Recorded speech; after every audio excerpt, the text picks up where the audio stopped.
الحقيقة احنا عطيناه المقسوم المكتوب له من الله، ولكن ما باليد حيلة لان احنا نغيثه ونطلعه من ذا المكان ويسكن سكن ويفتك من هذا البرد الشديد. انا اليوم طالع والله الفجر درجة الحرارة 3، يعني ايش بيكون عندهم هم في مخيم؟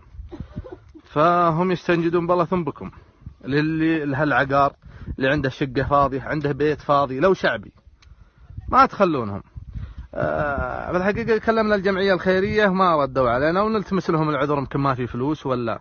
والرجال هو هذا وقال لي انه قد قدم بطاقته على الجمعية الخيرية اللي في المنطقة، ولكن بعد المحتاجين واجد.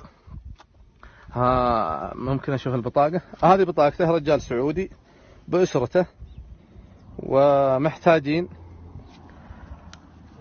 السكن حقهم هذا اللي هو الخيمة الثانية، هذيك بنتهم.